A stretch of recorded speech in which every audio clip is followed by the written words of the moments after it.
ወይዘሮ ሄለን ለሮቤል ያዘጋጀችውን ሻይ የገዛ ልጇ ኤልሾ ጠጣችው። ቴዲ ከቤቲ ጥያቄ ለማምለጥ እና ሁሉንም ነገር ለአባቷ እንዳትናገር አባቷ ከሰማ ሁሉም ነገር እንደሚያበቃለት ስለተረዳ ቤቲን አፍኖ ልክ እንደለመደው እንደ ሮቤል አፍኖ አንድ ቤት ውስጥ ቆልፎ ሊያስቀምጥባት እያሰበ ነው። ወይዘሮ ሄለንና ቴዲ ተጣሉ። ቤቲ እንግዲህ ከዚህ ቀደም ቴዲ ቤት ወይዘሮ ሄለን መታ ወይዘሮ ሄለንን ደግሞ ማነሽ ብላ ስትጠይቃት ቴዲ እህቱ እንደሆነች ነግሯት ነበረ። አሁን ላይ ሁለቱም ቴዲ ቤት ሲገናኙ አንቺ ደግሞ እዚህ ምን ትሰራላችሁ ብላ ወይዘሮ ሄለን ትጠይቃቸዋለች። ቤቲም በራሷ መንገድ አንቺ ራስሽ እዚህ ምን ታደርጋለች ብላ ትጠይቃታለች። ሁለቱ እንግዲህ በዚህ መካከል ቤቲ የቴዲ ፍቅረኛ እንደሆነች እና አሁንም ደግሞ እዚህ ቤት የተገኘችው የሰጠችው በጣም ብዙ ገንዘብ ስላለ እሱን እንዲሰጣት እየጠየቀችው እንደሆነ ለወይዘሮ ሄለን ትነግራታለች። ወይዘሮ ሄለን እንግዲህ በጣም ደንግጣ ቤቲ የተናገረችውን ነገር ከቴዲን ለማጣራት ትሞክራለች። መሰረት ለሁለተኛ ጊዜ የሮቤልን ህይወት ታደገችለት። ሰላም ሰላም፣ ጤና ይስጥልኝ ውድና የተከበራችሁ ውድ የሃይማኖት ቲዩብ ቤተሰቦች እንኳን ደህና መጣችሁ። ለዚህ ቻናል አዲስ የሆናችሁ ላይክ፣ ሰብስክራይብ በማድረግ ቤተሰብ ሁኑ። ቤተሰብ የሆናችሁ ከልብ እናመሰግናለን። የመሲ አዝናቂ የሆናችሁ ድል ለመሰረት እያላችሁ ኮሜንት ላይ ጻፉ። እንደዚሁም ደግሞ ቪዲዮ ላይክ እያደረጋችሁ ጀምሩ። መሰረት እንግዲህ በትላንትናው ክፍል ላይ ሮቤልና ወይዘሮ ሄለን ተገናኝተው ነበረ። ሮቤል እንግዲህ ከዚህ ቀደም ለመሰረት ሁሉንም ነገር ሲነግራት መሰረት ደንግጣ ጥለው ስለሄደች ከዛን ወዲህ ደግሞ ስልክ በተደጋጋሚ ሲሞክርላት አላነሳ ስላለችው ቤት ድረስ በመምጣት መሰረት ላይሽ መጥቻለሁ፣ ስለዚህ በር ላይ ነኝ ብቅ በይ ብሏት ነበረ። በዚህ መሀል እንግዲህ ወይዘሮ ሄለን ወደ ውጭ ልትወጣ ስትል በር ላይ ሮቤልን ታገኘዋለች። ሮቤልን ስታየው በጣም በመደንገጥ ነገር ግን ደግሞ ምንም እንዳላወቅ በመምሰል እያስመሰለች ነበረ። ሮቤልም ወይዘሮ ሄለንን ሲያገኛት በጣም ደስ ብሎት ስለነበረ በጣም ስፈልግሽ ነበረ፣ አጋጣሚው በጣም ይገርማል፣ በጥሩ አጋጣሚ ያገኘሁሽ በማለት የት ነው የምትኖሪው ብሎ ሲጠይቃት ወይዘሮ ሄለን እንግዲህ ይህ ቤቷ እንደሆነ ትነግረዋለች ማለት ነው። በዚህ አጋጣሚ ቤቴ ድረስ ስለመጣ ወደ ቤቴ ገብተህ መጋበዝ አለብህ በማለት ወደ ቤት እንዲገባ ትጋብዘዋለች።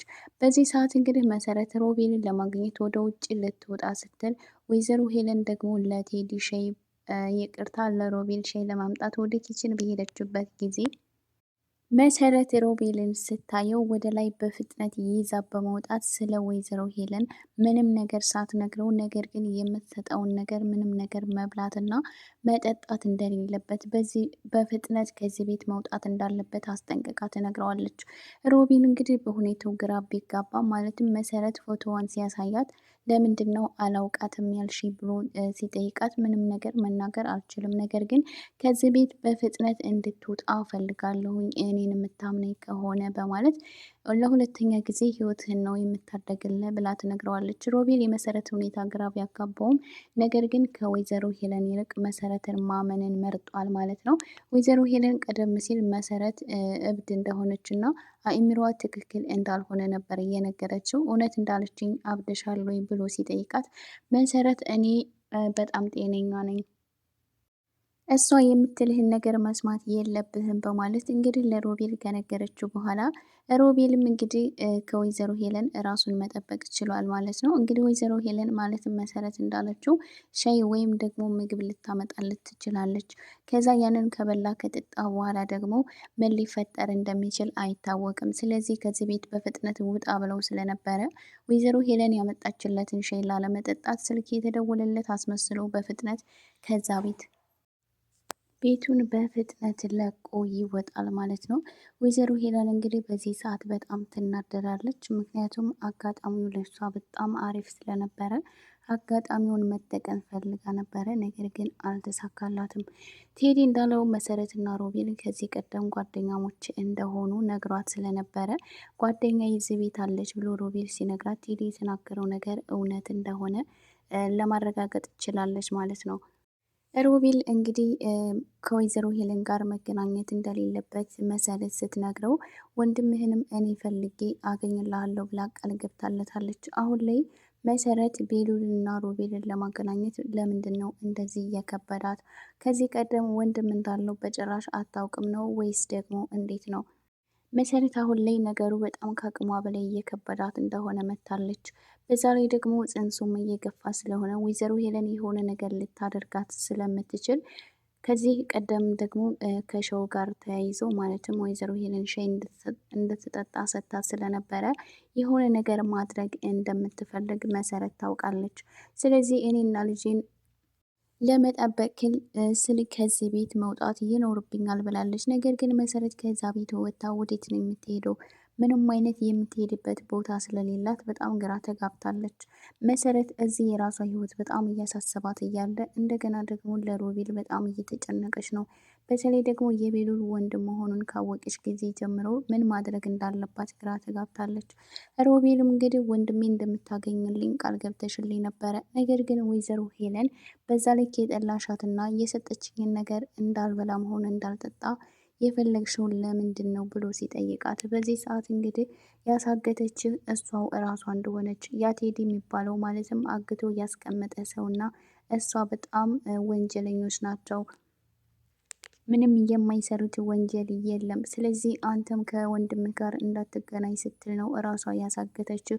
ከዚህ በኋላም ቢሆን ራስን መጠበቅ ይኖርብሃል፣ እዛ ቤትን በጭራሽ እንዳትመጣ ብላሉ ሮቤል ትነግረዋለች።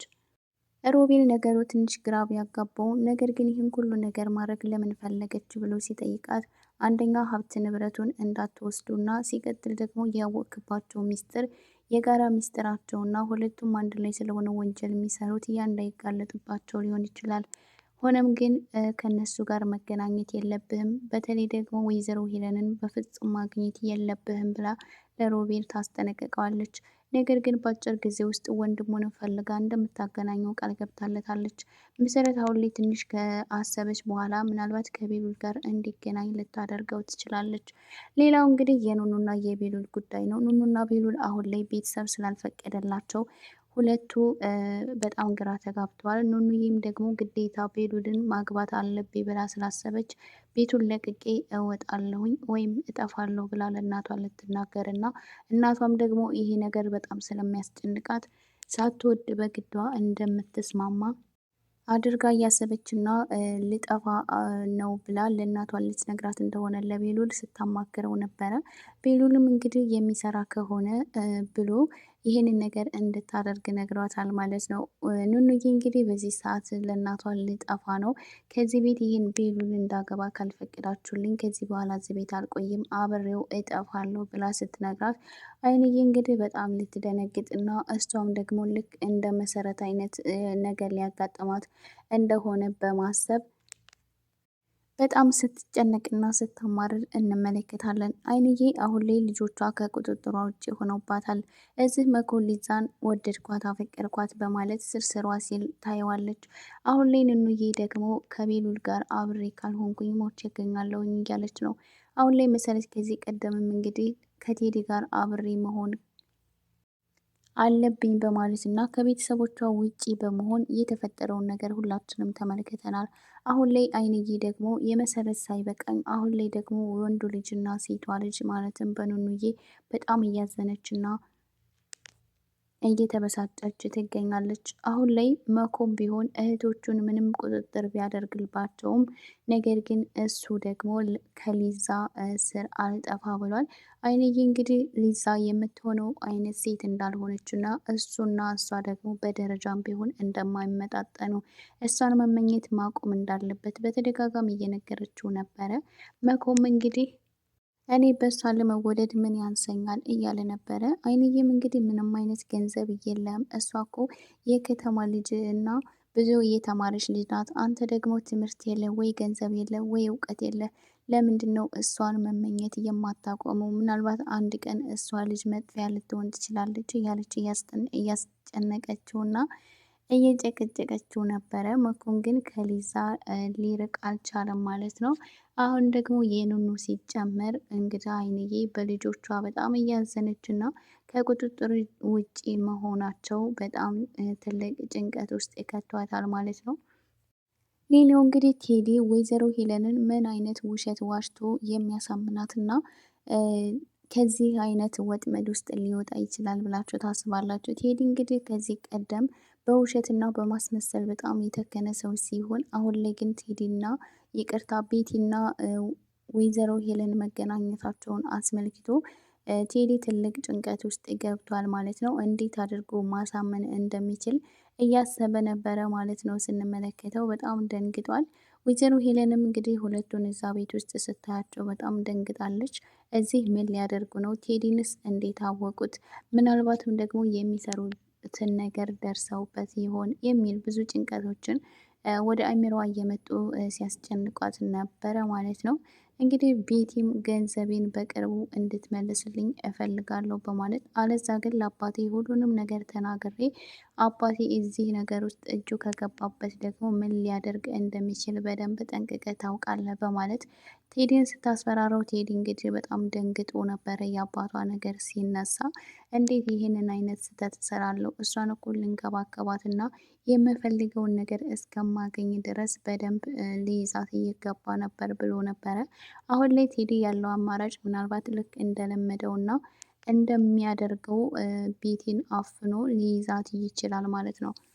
ውድ የእንግዳ ድራማ ተከታታዮች ለዚህ ቻናል አዲስ የሆናችሁ ላይክ፣ ሰብስክራይብ በማድረግ ቤተሰብ ሆኖ ቤተሰብ የሆናችሁ ከልብ እናመሰግናለን። በቀጣይ ቪዲዮ እስከምንገናኝ ሰላማችሁ ይብዛልኝ።